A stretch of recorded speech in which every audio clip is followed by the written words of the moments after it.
Souls rest in peace indeed. More and more NGOs are lending a helping hand to the KZN residents who have lost so much already. Senior reporter Dasen Thathiah, probably on his 5th litre of coffee this morning. He's out for us at Virginia Airport in Durban. Hello to you, Dasen.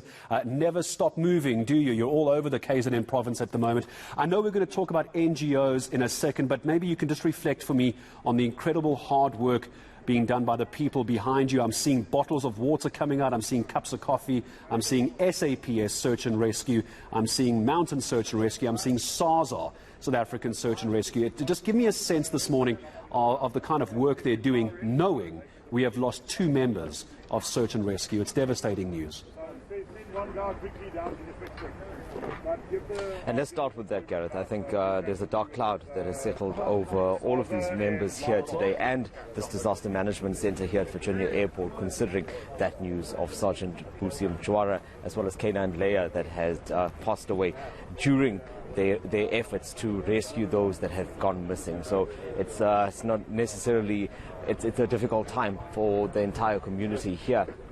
But despite that, they have work to do because there are others that are missing. I'll continue to talk to you while I show you the activity that's taking place around. It's very busy here. There are teams that are now being deployed. This is what they've been doing on a daily basis. So you'll know by now that there are many teams that have come in here from other parts of the country. They've been deployed here to assist with these efforts. So you have specialized teams in different facets of disaster management and the types of operations that are needed here. You have your divers, you have your other rescue experts. You've got people that have, like you said, normal NGOs, normal residents that have come forward. Everyone is lending a hand here in some way or form to ensure that the job gets done. At the last count, according to a report that I saw, there were about 58 people that were unaccounted for. So that effectively meant that those form part of what this team will be expected to do, to either try and locate those people or in some cases, unfortunately, the very grim task of recovering those bodies. And that's the kind of work that they've been busy with at the moment. It certainly hasn't been easy. I'll show you what's going on this side. There are aircraft that are stationed here, and I guess that's part of the benefit of being stationed at the Virginia Airport. So these are some of the aircraft that will be used to get to areas that are difficult to access. You know that the road network has been damaged. This will assist with that. The SANDF, I believe, has 4 helicopters here. The SAPS Air Wing also on standby as well. So what effectively happens now is that teams are then deployed each day. They work on reports that they receive from different areas, and in some cases they would send either a team or more than one team out to assist, depending on how much of those resources are needed there. So as we speak to you now, that's what's happening right behind me. That's why you're seeing all this activity as these members start to move out to get to different parts of the province that are affected. Yeah, and let's talk about those affected parts, Dasen, as well. Right now, you're in one of the built-up areas. You're near Virginia Airport. At least the infrastructure has managed to survive somewhat, and there's a focus on the big metro areas. But you've been out and about as well the past few days, as the rest of our team have, in the far-flung areas of KZN that's difficult to get into as well. So from here, what's the understanding? Where is there a particular focus in KZN? Is it in Nanda? Is it Ugu? Where is there a focus for the search and rescue experts and EMS? I see them driving past you to head out to. Any sense that there's a focus point this morning?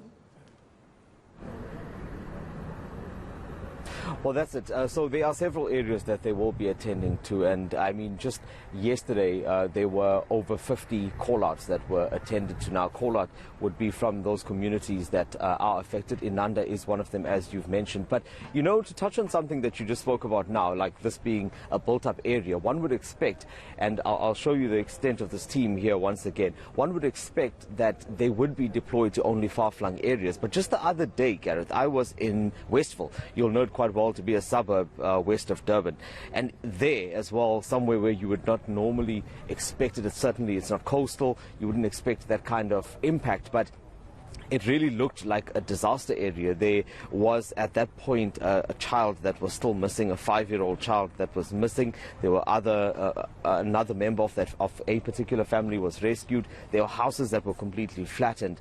So this is what's been different and I think more alarming about this storm, is that it's not necessarily in the places that you would expect it to be. It literally was anywhere, and there was damage sporadically across the province. That is also what makes it a bit difficult to get to all at once. I think the citizens of KwaZulu-Natal, if judging by social media and the conversations that we've had, I think they want a certain degree of reassurance, because it is a time of uncertainty, much like the unrest was, and people want to know that there are those people like this, members of the SAPS and other divisions, that are able to get to them, knowing fully that resources are stretched, but they want to know that their area, their community, their family, or their missing family members are prioritized. And that is where these additional members come into play, the ones coming in from the Western Cape, from the Northern Cape, from Johannesburg, from everywhere else, and the NGOs as well. They are now going to bolster the support that exists here to ensure that, to some extent, those people are reached.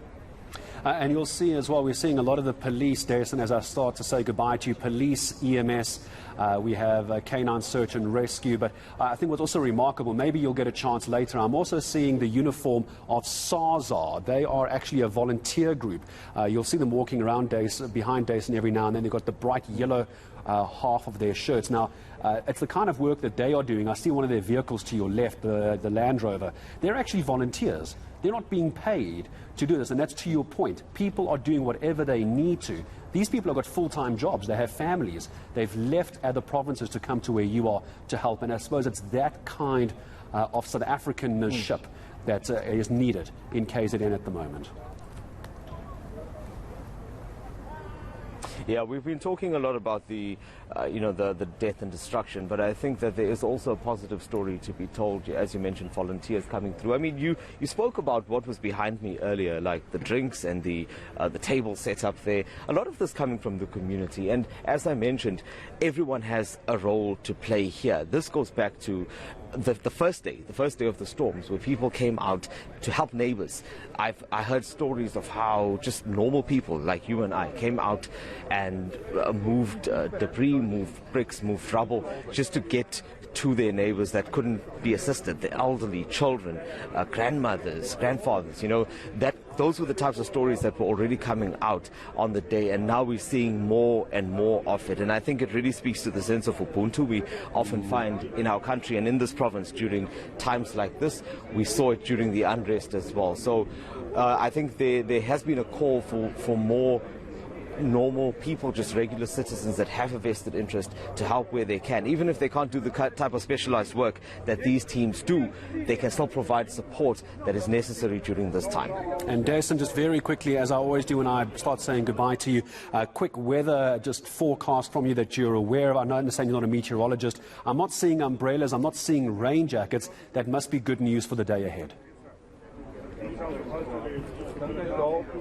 Definitely, but although there is a little bit of rain predicted later, if my weather app is anything to go by, and that's been part of the problem here. It has been hindering the efforts of these teams. It's been slowing them down a little bit, but for now, the weather's looking good, and hopefully they can get some success today when they go out and try to at least bring some closure to those families that have very sadly lost their loved ones during this time. Let's not forget how important these members of SAPS, EMS, all the volunteers are, and staying on top of that story for us every single day so far. Hasn't moved, hasn't left. Senior reporter Dasen Thathiah, he's just one of our team members. Of course, we have an entire crew down in KZN, not just in the built-up areas like Virginia, all the smaller towns as well.